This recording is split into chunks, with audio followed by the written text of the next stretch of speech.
तीन मूर्ख पंडित पंचतंत्र की कहानी। एक नगर में 4 मित्र रहते थे। उसमें से 3 बड़े शास्त्र के ज्ञानी थे किंतु बुद्धि रहित थे। चौथा शास्त्र का ज्ञानी नहीं था किंतु बुद्धिमान था। चारों ने सोचा कि विद्या का लाभ तभी हो सकता है यदि वे विदेश में जाकर धन संग्रह करें। इसी विचार से वे विदेश यात्रा को चल पड़े। कुछ दूर जाकर उसमें से सबसे बड़े ने कहा, हम चारों विद्वान में एक विद्या शून्य है, वह केवल शास्त्र में मूर्ख है। धनोपार्जन के लिए और धनिक की प्रसन्नता प्राप्त करने के लिए विद्या की आवश्यक है। विद्या के चमत्कार से ही हम उन्हें प्रभावित कर सकते हैं। अतः हम अपने धन का कोई भी भाग इस विद्याहीन को नहीं देंगे। वह चाहे तो घर वापस चला जाए।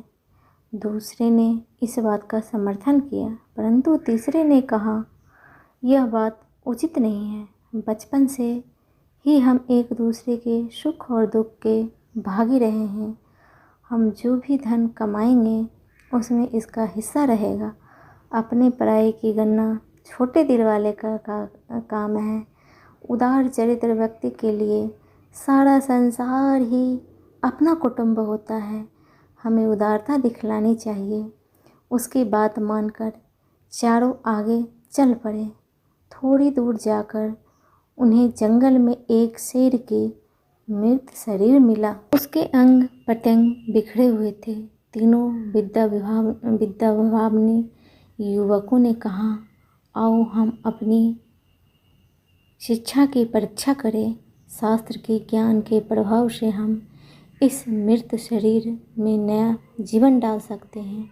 यह कहकर तीनों उसकी हड्डियां बटोरे और बिखरे हुए अंगों को मिलाने में लग गए। एक ने अस्थियां संचय किया, दूसरे ने चर्म मांस रुधिर संयुक्त किया, तीसरे ने प्राण की संचार की प्रक्रिया शुरू कर दी।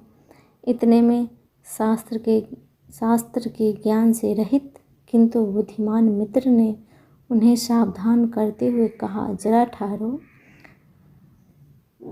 तुम लोग अपनी विद्या के प्रभाव से शेर को जीवित कर रहे हो। वह जीवित होते ही तुम्हें मारकर खा जाएगा। शास्त्र के ज्ञानी मित्रों ने उसकी बात को अनसुना कर दिया।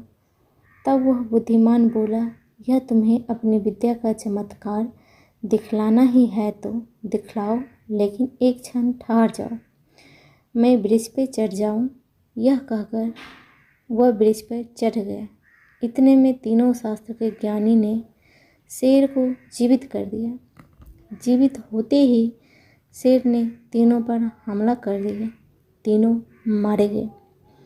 दोस्तों, इस कहानी से हमें यह सीख मिली कि शास्त्रों में कुशल होना ही पर्याप्त नहीं है।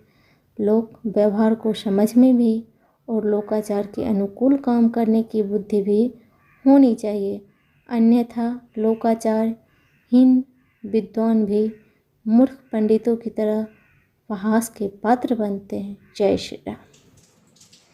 हेलो दोस्तों, पसंद आए तो लाइक शेयर सब्सक्राइब जरूर करना।